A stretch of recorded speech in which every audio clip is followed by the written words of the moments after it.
All right, 1,000 no's challenge. Tip number 5. I'm on a roll. How about that? If you miss the first few, I'm not going to do my little spiel. You're going to have to see the last 4 that I did. Anyways, so the tip, well, this is not more so a tip. I wanted to talk about, like, if you're a serial hobbyist like me. So a lot of the tips that I've been giving was from the lens of career and business, right? But 1,000 no's doesn't just mean professional careers. It also means like taking a chance on love, taking a chance on making friends, trying new things, traveling, all that. I don't want you to minimize yourself to just like the professional lane. Whatever thing or dream that you have, whether it's buying a new house, a new car, making friends, changing your whole life, looking different, getting new hair, dyeing your hair, cutting it, don't be afraid to do it. Sorry, cough bake. Okay.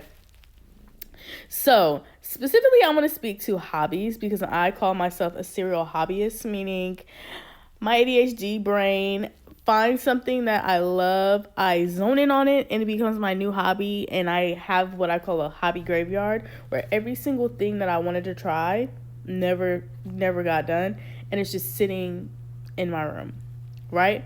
So if you're a person like me who maybe is a serial hobbyist and wants to try this, or you want to try a whole bunch of different things, I'm here to save you some money and some time.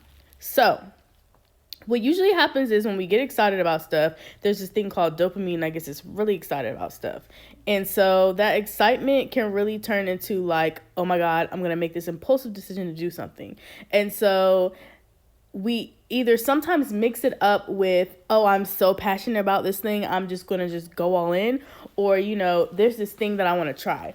And so this girl up here, she said there's a difference between having a hobby, like a long-term hobby, and something just being an activity. So, for example, for me, there are a lot of things that I've spent money on that could have just been an activity versus a hobby. So, for example, calligraphy. We'll just use that as an example. I love calligraphy. I love the swirls. I love the colors. I love the aesthetics. And when I got excited about it, I thought I was passionate about it. And I was I'm laughing because I just about everything. I was going to start selling my I was going to practice. I was going to start selling my calligraphy letters as fonts. Girl, I already turned it into a business. Anything I wanted to do, I would turn it into a business. But that was just an activity.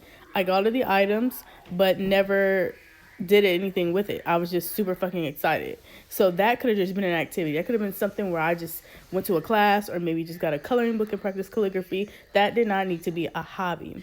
On the flip side, ignore my background. On the flip side, a hobby for me would be reading. I love reading. I love books. I've always loved books. I write books. I go to all the book events. I love all the authors. That was something I was truly passionate about. So when you're starting these hobbies that you're doing, make sure you have a trial run. This conversation all over the place, so I hope you're following. Make sure you have a trial run.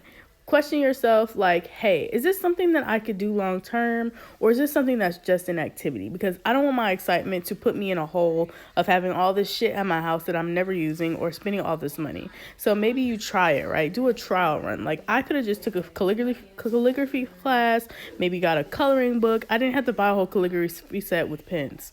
Books, I don't have to buy a bunch of books. Maybe I read one book on my Kindle to save some money.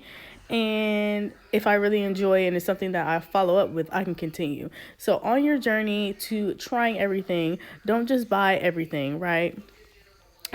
Give it a trial run. Maybe it's a hobby, maybe it's an activity. If you find it's a hobby, girl, go all in. If you want to start the business, start the business. But don't be like me. I've had way too many businesses. And guess what? I was so inconsistent because it shouldn't have been a hobby that turned into a business. It should have just been an activity.